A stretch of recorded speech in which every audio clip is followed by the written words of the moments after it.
পাটের শাক ভাজি করব শুকনা, সেই জন্য আমার লাগবে রসুন কুচি, পেঁয়াজ কুচি, কিছু আস্ত শুকনা মরিচ। কড়াইয়ে তেল দিয়ে দিব। তেলটা গরম হওয়ার জন্য কিছুক্ষণ অপেক্ষা করে তারপরে দিয়ে দিব শুকনা মরিচগুলো। এগুলো আস্তে আস্তে অল্প জালে ভাজি হবে, একটু কুড়মুড়ে টাইপের। তখন আমি দিয়ে দিব রসুন কুচি আর পেঁয়াজ কুচি। এই হইল আমার পাটের শাক। এগুলা তেলে ভেজে নেব। চাইলে এইভাবেও খাওয়া যায়, আবার কেউ এটাকে ছোট ছোট করে কেটে নিতে পারেন। শুকনো মাছটা অলমোস্ট ভাজা ভাজা হয়ে গেছে। এখন বাকি যেটুকু আছে একটু পেঁয়াজ রসুনের সাথে হয়ে যাবে।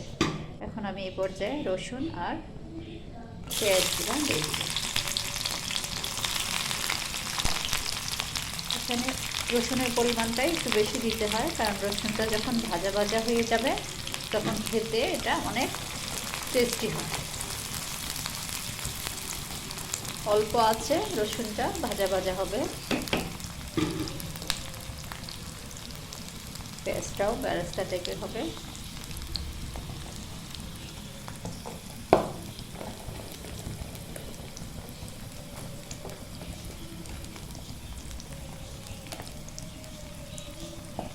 আমি অপেক্ষা করছি রসুন আর পেঁয়াজটা ভাজা ভাজা হওয়ার জন্য।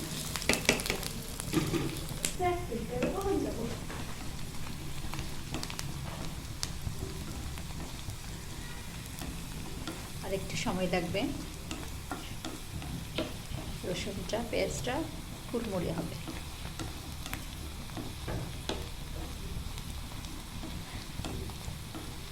এটা আমাদের এলাকা ভিত্তিক একটা রান্না। যখন আমাদের সাধারণত শীতের সিজনে বা বৃষ্টি থাকলে আমরা এই খাবারটা খেয়ে থাকি। আর এই পাতাটা সারা বছর শুকিয়ে রাখা যায়, এতে সমস্যা হয় না, ভালো থাকে। আর একটু তিতো তিতো থাকলে এটা খেতে বেশি মজা হয়। অর্থাৎ পাটের শাক তো দুই রকমের হয়, একটা হয় মিষ্টি, একটা তিতো। এই তিতো শাকটা যেটা পুষ্ট হয়ে যায়, অর্থাৎ পেকে যাওয়া অবস্থা, তার একটু আগে ওটাকে সাধারণত শুকানো হয়, পরিষ্কারভাবে নিয়ে রোদে শুকানো হয়, পরে আর এটা ধোয়া হয় না। খুব কেয়ারফুলি এটা শুকাইতে হয় যাতে কোনো ধুলাবালা বা ময়লা না পড়ে। এটা আগে শুধু যারা যারা শুকাইতো বা কৃষি চাষ করতো তারাই খেতে পারতো।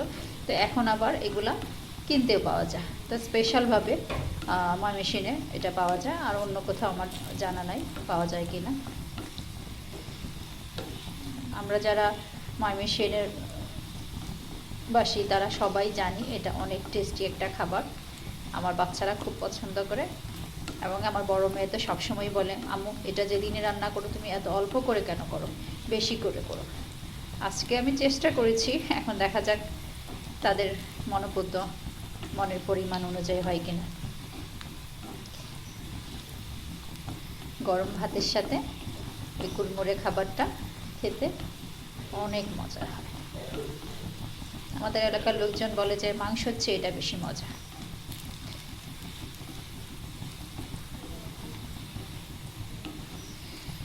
অল্প আছে ভাজতে হবে, ঝুরমুড়ে বা ধাপধুপে আগুন দিয়ে ভাজলে এটা রসুনটা ক্রিস্পি হবে না।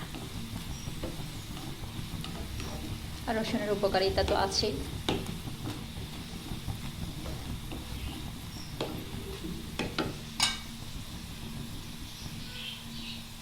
আর একটা জিনিস, এটা ভেজে বেশিক্ষণ রাখা যায় না, গরম গরম ভাতের সাথে সাথে সাথে সার্ভ করে এবং সাথে সাথে খেতে হয়। আমার ভাজা অলমোস্ট হয়ে গেছে, বাকি একটু অল্প যেটুকু পাতার সাথে ভাজলে হয়ে যাবে। এই যে আমার পাতাটা আমি প্রসেস করে নিয়েছি, এখন দিয়ে দেব।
রান্না শেষ।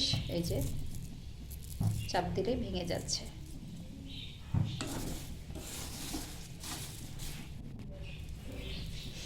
স্বাদ মতো লবণ দিয়ে দিব। লবণটা একটু আগে দেওয়া দরকার ছিল।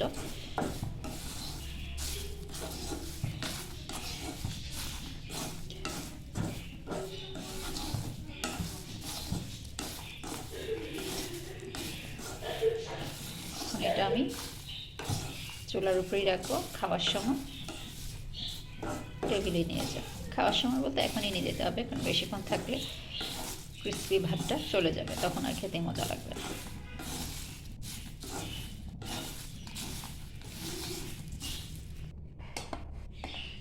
ধোয়া ওটা ভাত, সাথে পাটের শাক। আমার আঞ্চলিক ভাষায় বলে এটাকে নাইলে পাতা।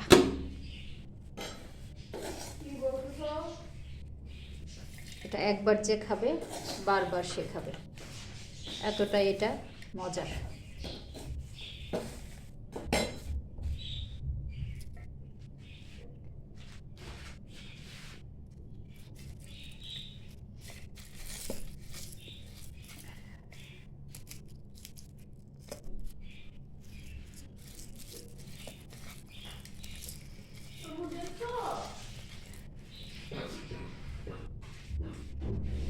মাশাআল্লাহ, অনেক টেস্টি।